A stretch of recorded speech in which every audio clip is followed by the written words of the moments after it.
Welcome back to Superbly Said Advanced English Vocabulary and Phrases. Great to be diving in again. Today, we're pulling some really useful phrases straight from a SpeakDuo lesson. Yes, SpeakDuo.com. Exactly. That's the platform where you can jump on video calls with other English learners from all over the world. It's fantastic for building speaking confidence. And that confidence, well, it really comes alive when you start using these more nuanced phrases, doesn't it? Idioms, collocations, make you sound so much more natural. That's the goal today. We're going to look at some advanced phrases, figure out the subtle differences compared to simpler words, and see how you might use them, maybe even in something like an IELTS speaking test. Sounds good. Where should we start? Let's kick off with something delicious. Mouth-watering. Okay, mouth-watering. Basically, extremely appetizing or delicious. But there's a bit more to it than just tasty. Right. So if I just say something is tasty or good tasting, what's the extra flavor mouth-watering adds? Well, tasty is more about the actual experience of eating it. Yeah. Mouth-watering focuses on that powerful anticipation, that desire before you even take a bite. Okay. It's often triggered by the smell or how it looks. It literally makes your mouth water. It's about that strong temptation from the senses. You can really feel that. Like the example, the smell of fresh bread is absolutely mouth-watering. Exactly. So if someone asked you, maybe in an IELTS setting, what is the most mouth-watering meal you've ever had? What might you say? A good answer could be something descriptive, like a homemade lasagna with layers of cheese and fresh herbs. It paints that picture. Definitely makes my mouth water just thinking about it. Okay, moving from tempting food to another kind of temptation, hard to resist. Yes, hard to resist, meaning very tempting, very difficult to say no to. There's a strong pull there. How does this differ from, say, difficult to avoid? Are they interchangeable or is there a nuance? There's a key difference. Difficult to avoid could be something just inconvenient, like road construction. You don't want it. You just can't easily get around it. Right. But hard to resist implies an allure, a genuine temptation, something you actually want, even if you maybe shouldn't. It's about that magnetic pull. That makes sense. It's the desirability. Like the example, the chocolate cake looks so good, it was hard to resist. Precisely. That feeling of struggling against temptation. So if you were asked, what food do you find hard to resist? Oh, for me, warm croissants with butter always make me cave in. Using cave in there really emphasizes giving in to that resistance. I know exactly what you mean. Okay, let's shift gears. How about describing lots of options in a wide variety of? Good one. It means something comes in many different forms or types. It points to breadth and diversity. So is it just a fancier way of saying many kinds of? Or does in a wide variety of add something extra? It adds a layer, I think. Many kinds of just indicates quantity. And a wide variety of suggests not just quantity, but also the diversity, the richness, and the breadth of the selection. It often implies a more comprehensive or high-quality range. So it emphasizes the range and maybe the quality within that range. Exactly. Think of the example. The restaurant serves dishes in a wide variety of flavors. It suggests a really diverse and interesting menu, not just lots of dishes. Makes sense. So if someone asked, maybe at work, what activity comes in a wide variety of styles? You could say yoga, because there are so many types, like hot yoga and power yoga. It highlights that internal diversity within the activity itself. Useful phrase for sure. Now, one for making conversations flow better, speaking of something. Yes, this is a classic conversational connector.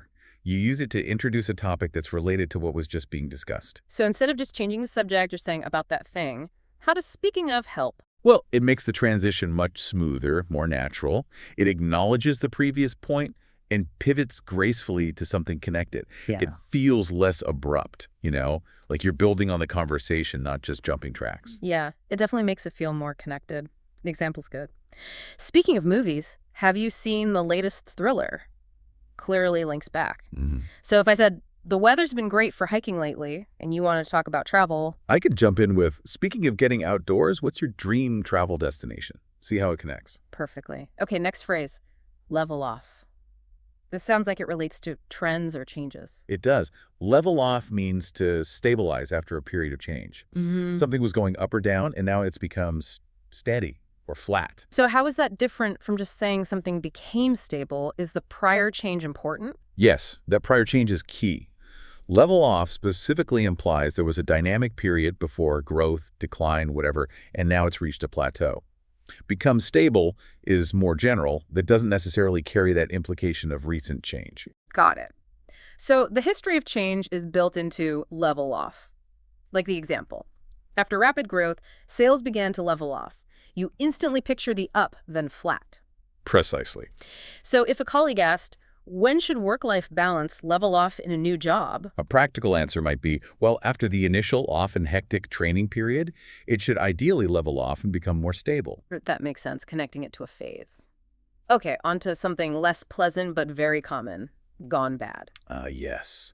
Food that's spoiled or no longer safe to eat. It's a very common everyday phrase. Is it basically just the same as spoiled? Or is there a reason we often say gone bad? They mean the same thing, Yeah. essentially. But gone bad is probably the more common, natural, informal way to say it in everyday English, especially about food or milk. It just sounds normal. Spoiled can feel slightly more formal, maybe. Gone bad emphasizes that it's crossed a line into being unusable. Right, it feels very direct, like the milk has gone bad, so throw it away. Simple, clear. Exactly. Ever accidentally tasted something that had gone bad? Oh, unfortunately, yes. I think I once drank sour milk without realizing it first. Not recommended. Makes you really appreciate freshness. Definitely. Okay, let's talk about maintaining things. To keep something up. This means to maintain something at its current level, often implying continuous effort is needed. So how does it compare to just saying to maintain? Is keep up more about the effort involved? I'd say so, yeah. Keep up often suggests there's a need for ongoing effort to prevent something from declining or falling behind. You're actively working to sustain it, perhaps against challenges. Maintain can be a bit more general, just about upkeep. Keep up feels more active, more continuous. Okay, so it emphasizes that ongoing commitment. Like, it's important to keep up a healthy diet. It implies daily choices, continuous action. Exactly, it's not a one-off thing. So if someone asked you, how do you keep up your energy during the day? I might say by eating small snacks and drinking water regularly. It focuses on those consistent actions needed to maintain the energy level. Good practical advice. All right, next phrase paints a strong picture. Kickstart a domino effect. Ooh, I like this one. It means to trigger a chain reaction of events. One thing sets off another, then another, like dominoes falling. So if I just said start a chain reaction, what does adding kickstart a domino effect do? Is it just more vivid? It's more vivid, definitely, but kickstart also implies a more sudden, energetic, maybe even forceful beginning to that chain reaction. It's not just starting, it's giving it that initial push. And the domino effect part really emphasizes this sequential, often unstoppable nature of the consequences. That makes sense. The energy of kickstart. The example works well. His comment kickstarted a domino effect of arguments. You can almost see it happening. Yeah, one thing leading quickly to the next. Have you ever seen a small event kickstart a big domino effect in, say, the news or something? Oh, absolutely. Think about social media. Sometimes a single tweet or post can go viral and kickstart a massive domino effect, changing public opinion or even leading to real-world action. It's quite powerful. That's a really potent example. Okay, our final phrase for this deep dive. Go into overdrive. This means to start working or thinking at an extremely intense, accelerated level, like shifting into a higher gear, mentally or physically. So it's definitely more than just working very hard, right? What does the overdrive part really add? It adds that sense of abnormal intensity. It's not just hard work, it's pushing beyond the usual limits, often because of pressure, urgency, or extreme focus. Think of your brain suddenly racing, processing things super fast. It's that extra, almost frantic level of activity. Got it, like an engine revving really high. The example fits. Her brain went into overdrive before the big exam. You can feel that intense mental rush. Exactly. When does your mind tend to go into overdrive? Definitely when facing multiple tight deadlines all at once, that's when the brain seems to kick into that high-speed, intense problem-solving mode. I can relate to that. Okay, fantastic. We've covered a lot of great phrases. Now, how about we test our understanding with a quick quiz? Sounds like a good idea. We'll give you the question. 3 options, A, B, or C. Feel free to pause if you need a moment to think before we give the answer. All right, question 1. What does the phrase mouth-watering most likely describe? Is it A, something visually attractive and colorful? B, something overly spicy and uncomfortable to eat? Or C, something very delicious and tempting to eat? Feel free to pause the deep dive here if you need to think about the answer, and the correct answer is C, something very delicious and tempting to eat. Remember, it's about that strong desire you feel, like the mouth-watering smell of fresh bread. Nicely done. Question 2. What does it mean when something is hard to resist? A, it provokes hesitation but can be avoided. B, it is unappealing and easy to ignore. Or C, it is highly tempting and difficult to turn down. Take a moment if you need it. Pause now. The answer is C. It is highly tempting and difficult to turn down. Think back to that chocolate cake that was so good it was hard to resist. Always the cake. Question 3. How is in a wide variety of uncommonly understood? A, in a small and limited group. B, in numerous different kinds or types. Or C, in an expensive and luxury format. Pause here to consider your choice. The correct answer is B, in numerous different kinds or types, like that restaurant serving dishes in a wide variety of flavors, emphasizing diversity. Question 4. What does the idiom speaking of something function as? A, to introduce a related or connected idea. B, to shift to a completely unrelated topic. Or C, to clarify a previous point by repetition. Pause if you need to think. The answer is A.